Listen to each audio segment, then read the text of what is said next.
বাদাম খাচ্ছি, ও যাচ্ছে, আমি তো তাবো তুমি কোথায় যাচ্ছ সেই কথা যেই পাইছে আমার অমনি আসে ঘুষি মারছো। ভাই আমি তো ঘুষি মারছো, আমি নিজেও টের পাইনি। তুমি আমার ঘুষি মারছো কেন, কিসের কি অপরাধী? আমার ঘুষি মারে ও মেলা দিন আমার উপর ক্ষোভ, মানে ও পৌরসভার যত রাজনীতি করে আমি প্রতিবাদ করি। কাউন্সিলর একটা দাবি করছে, সে কিন্তু আপনি কি কোনো নেশা করেন কিনা, সে কিন্তু ফালতু করে নিশা খেতে সে তো বলছে আপনি আমার দেখেন না, কিন্তু আপনি বক্তব্য তো সে এটা বলছে। আপনি ওর কথা বিশ্বাস করেন না? আপনার কাছে জিজ্ঞেস করলাম, আমি ওইটাই জিজ্ঞেস করলাম। হোসেন আলী, আমার মার নাম শেফালি বেগম, বাপের নাম আইনুদ্দিন শেখ, তাহলে আমি মাথায় করলাম কি করে? এটা আপনি একজন কমপ্লেন করছে, আপনি এটা করেন না, এটা আপনি সঠিক বলে দিন। বা এইসব কথা বলেন, ও আমার অতিরিক্ত রাত ঈদের মদিন পুরা কয়টা কমিশনার মিলে 20 লাখ টাকা মারিয়ে খাইছে মেয়র অনুদান। আমরা সেসব প্রতিবাদ করি বলে আজকে আমার আমি আব্বু ছাড়া কথা কই না, তুই আমারই করি। ও প্রতিটা পৌরসভার মাতুব বাড়ি 28টা কমিশনারের ভিতরে ও মাতুব বাড়ি করে। আজকে কেন আপনি এমনি কোনো কথা নাই? না না, কোনো ছাত্র মহিলার কাছে আপনি শোনেন না। এ ব্যাপারে কি আপনি আইনগত ব্যবস্থা নেবেন? অবশ্যই নেব। আচ্ছা, মেয়রের কাছে লিখিত অভিযোগ বা থানায় লিখিত অভিযোগ দিয়েছেন কিনা? মেয়রের কাছে গব, ওর ব্যাপারে আইনগত ব্যবস্থা নেব। ও আমার কেন এই সমস্ত আজে বাজে কথা করছে? আমি পারবি, আমি কাউন্সিলর 19-20 এইসব ফালতু কথা কথা, আমার নাম এইসব ফালতু কথা করে আপনি দেখেন। আমি রীতিমতো পৌরসভা আইসি, সবার সই করে দিচ্ছি, 19-20-21 সই করে দিচ্ছি। এসব ফালতু কথাও পাবে কেন? ওর এই কথার জন্য আরো ওর ব্যবস্থা নেব। ওই যাস, ও সঞ্জু, ও মুরাদ, আমি কি মাতা? বোকাবাজি আপনিও বলেছেন। না না, আমি কোনো কথাবার্তা করি না। এর আগে আপনার ঝামেলা কি, কোন ঝামেলা ছিল? ওর সাথে ঝামেলা, ও পৌরসভার 28টা কাউন্সিলরের মাধ্যমে আমাদের ভাগে যেটা ফোন করছে, ও সব কিছু আমার আমার খুশি মারছে, আমার খুশি মারল কে? আমি তো তুই আমার খুশি মারলি কে?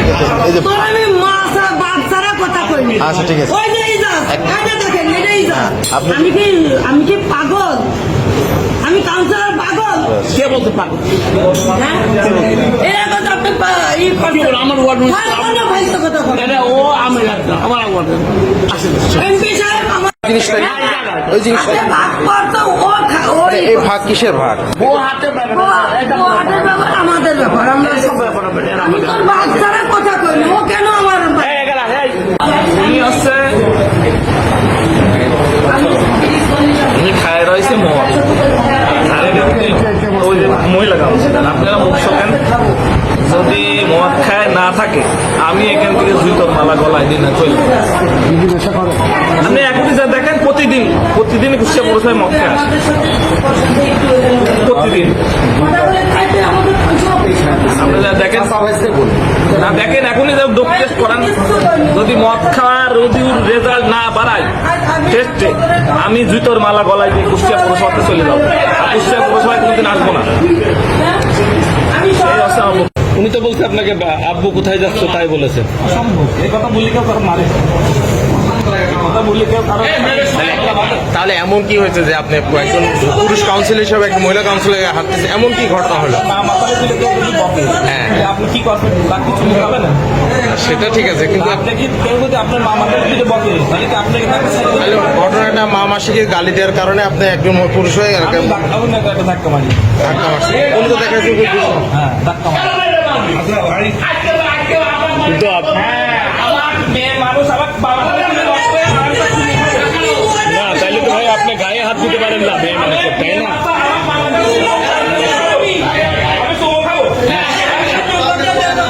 দেখছি ভাই, সেটা আপনি এখানে মেয়র ছিল, নিয়ে বসে একটা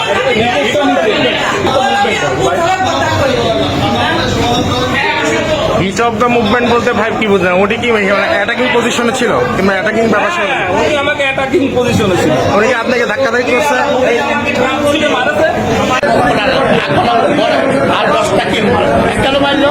আমি প্রশ্ন করে কেন মারলো? ভাই আমি মারেছি, আমার দেখেন অনেকে প্রস্তাব দেবো না। আবার 19 করে এখন তলব করে দিচ্ছে।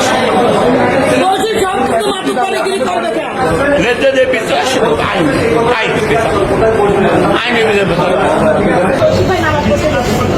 নামাজ পড়তে যেতে লাগে তখন পারভিন আবার ডাকছে আব্বু আব্বু এই খানকির ছেলে তাই বলো ভালোভাবে বলছিল আব্বু আব্বু এই খানকির ছেলে এভাবে বললো তখন রশিদ ভাই প্রথমে শুরু হয় পরে আবার কিনে আসে বলতে কি বললে বললো কি পারভিন আপা আবার আবার ওই কথাটা বুঝে ফেলেছে তখন রশিদ ভাই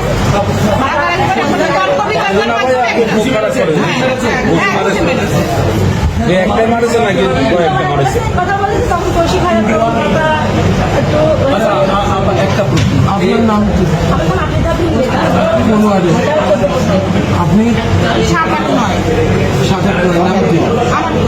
আপনার একটা প্রশ্ন আছে, জানা হচ্ছে এই ধরনের আমাদের এলাকায় কুষ্টিয়া অঞ্চলে এরকম ভাস্তি ভাস্তি বা এরকম ভাষা বলে, এটা কি এই অর্থে আপনার কাছে মনে হচ্ছে এই অর্থে ছিল না?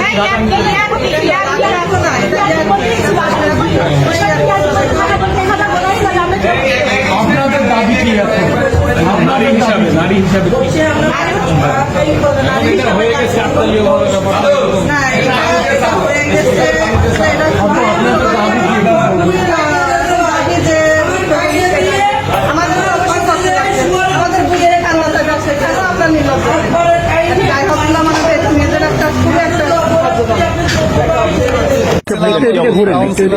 দুই কাউন্সিলরের মধ্যে আমরা শুনেছিলাম যে দুই কাউন্সিলরের মধ্যে গালাগালি করা কেন্দ্রিক বাকবিতণ্ডার পরে একটা কিলঘুষির ঘটনা ঘটে। পরবর্তীতে আমরা এসে তাদেরকে দেখি এখানে এবং পরিস্থিতি স্বাভাবিক আছে। এর পরবর্তীতে ওনাদেরকে জানানো হয়, আমাদের প্রথম কর্তৃপক্ষকে জানানো হয়। ওনারা বলে যে তাদের যদি কোনো অভিযোগ থাকে তাহলে তারা থানায় এসে অভিযোগ দিচ্ছে।